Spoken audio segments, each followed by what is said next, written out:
पत्रकार बांधवाचं हार्दिक स्वागत। आज राष्ट्रवादी काँग्रेस पक्षाकडून नाशिक विभागाला जो शिक्षक मतदारसंघ आहे त्या मतदारसंघातून राष्ट्रवादी काँग्रेस पक्षाकडून राष्ट्रीय अध्यक्ष अजितदादा पवार, प्रांताध्यक्ष सुनील तटकरे साहेब यांच्या मान्यतेने महेंद्र मधुकर भावसार यांना त्या ठिकाणी शिक्षक मतदारसंघाची उमेदवारी देण्यात आलेली आहे।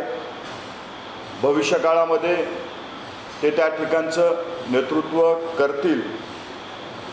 ते एक पेशाने वकील आहेत आणि त्यांचा अनेक वर्षाचा अनुभव पाहता राष्ट्रवादी काँग्रेस पक्षाने त्यांना उमेदवारी दिलेली आहे। त्यांचा पुत्र सारांश भावसार हा राष्ट्रवादी युवक काँग्रेसमध्ये राज्यावरती उपाध्यक्ष म्हणून काम करतोय।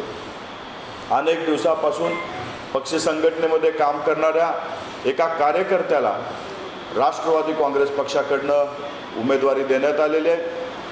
आज ही उमेदवारी आम्ही जाहीर करतोय आणि आम्हाला विश्वास आहे की त्या ठिकाणी जो उत्तर महाराष्ट्राचा विभाग आहे, जळगाव, धुळे, नंदुरबार, नाशिक, अहमदनगर या भागातून जे आमचे शिक्षक बांधव आहेत ते त्यांचे प्रश्न सभागृहामध्ये सोडवण्यासाठी आमचे महेंद्र भावसार यांच्या पाठीशी उभा राहतील हा विश्वास आजच्या या पत्रकार परिषदेच्या निमित्तानं मी व्यक्त करतो आणि आपले काही प्रश्न असतील तर ते आपण विचारावं अशी विनंती आपल्याला करतो।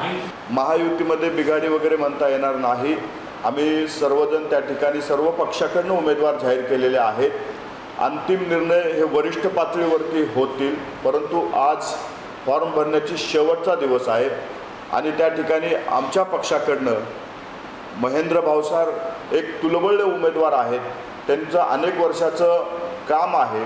त्यांनी शिक्षकासाठी अनेक प्रश्न तिथे मांडलेले आहेत, त्यांचे सोडवण्यासाठी प्रयत्न केलेले आहेत। अशा व्यक्तीला त्या ठिकाणी उमेदवारी देण्यात आलेली आहे। ह्याच्यामध्ये कुठेही महायुतीमध्ये बिघाडी झाली असं म्हणता येणार नाही। अंतिम निर्णय जो काही व्हायचा आहे तो वरिष्ठ पातळीवरती होईल, पण आता आम्ही